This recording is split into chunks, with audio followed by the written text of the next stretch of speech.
But now, for the first time, Bob is able to walk up to that horse and is able to reach out and touch that horse and show this horse. Now, what he's doing is he's saying, I love you. I care for you. I want to take care of you.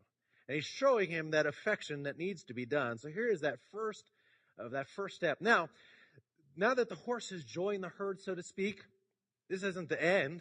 It's really just the beginning.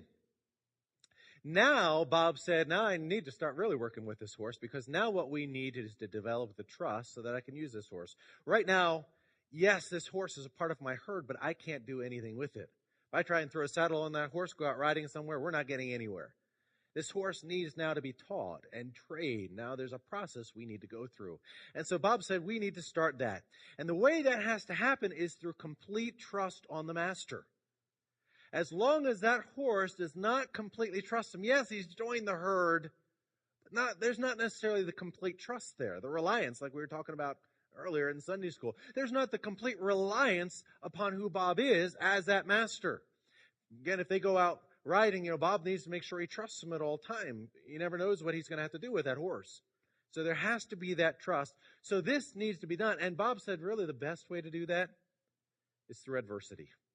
That's the way to teach the horse to trust me. So once again, Bob's going to get that horse running. And what we see here is Bob has thrown the lasso over the back of that horse. Now that horse has never had a lasso on him before. He's never had a rope. That's a foreign object. And to this horse, this is the worst possible thing that has ever happened in his life. Now he's not tied up. He's not being strangled. Not getting whipped with his lasso. But to this horse, this is a terrible thing. Get it off me. I need to get away from this. So what happens? That horse starts running. He's trying to get away. And after he gets used to it a little bit, he's calmed down. And Bob has to ramp things up a little bit. So what we see here is now Bob has actually lassoed the horse and he's brought it around the midsection and cinched it up a little. Now this horse is bucking and fighting and it's wanting to get away. It doesn't like that. It doesn't want to submit. It says, now isn't it good enough? I'm part of your herd. Well, no, I can't do anything with you. So now he's bringing this horse to realize, all this horse really needs to do at any point is realize who's on the other end of the lasso. What's the master? He's not hurt me yet. He's taking care of me. He's shown me affection. He's been feeding me. He's been giving me water. I can trust him, but he's not there yet. And so right now he's thinking, I know what's on the end of that lasso. I don't know what's going to happen with this lasso, but I just want rid of it. So he's bucking and kicking and fighting and put on quite a big show, doing everything in his power to get away instead of just submitting. Again, is the horse being hurt at all? No. He thinks, though, this is a terrible situation. Sometimes God brings things in our lives, and it's not really that bad. Matter of fact, some of us can probably look back in our pasts and think of things that God brought into our lives that at the time, it was just the lasso draped over our back, but we thought it was the worst possible thing that could ever happen. And we tried to buck and run and fight instead of just looking over at the master and realizing he's still in charge.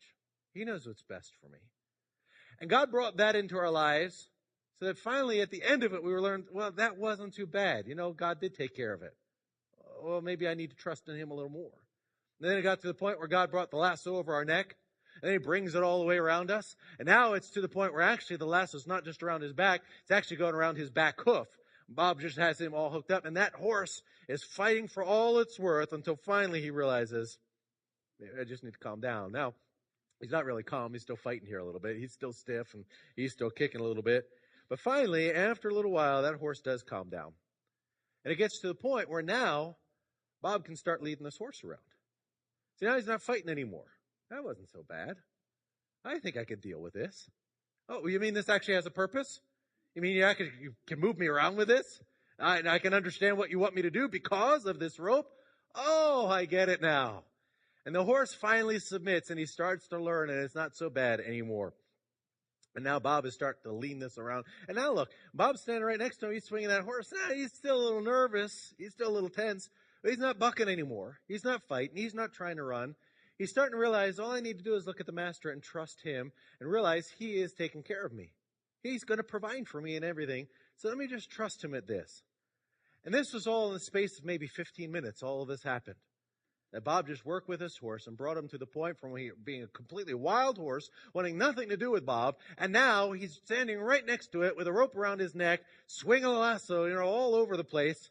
This horse has calmed down. But there are some steps that Bob needed to go through in order for the horse to get to this point, for all of this to happen. And now and finally, before Bob really finished up with that, he got the horse to the point where Bob could walk anywhere he wanted to in that pen without even pulling on the rope. And that horse would just stay right behind him. He would stay right by his shoulder. He would follow him everywhere he wanted to go. And all that process happened because the horse learned to trust him. And you think, but that's pretty cruel still.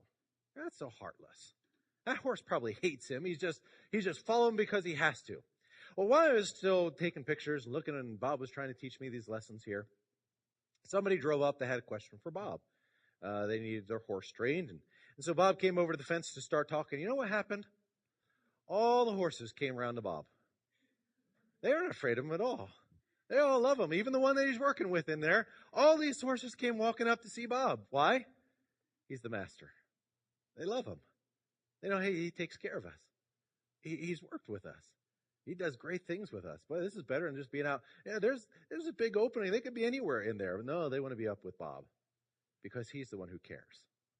And so all of this process was taking place, all of that work, as Bob was working with these horses and training them. And that's where God wants us to be, especially at the moment of salvation. We're that wild person who just wants to stay away from God. We have our own thoughts of who God is. All the other wild horses told us, you don't want to be around the master. You don't know what he's going to make you do. But when we finally submit, now we look back and say, I wish I was here all along. Wish I got saved earlier. I wish I was more faithful to God earlier. But what things I could have done if I'd been by the master's side. And that's what all these horses are doing. They want to be with the master. Well, as Bob got finished with that horse, he said, now I got one more other horse to work with. So now this horse is different. This horse has been trained. This horse has been broken. I've ridden this horse a number of times.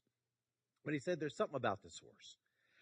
He said, I just sense that there's something this horse is holding back from me. And for a horseman, you got to be able to completely trust your horses.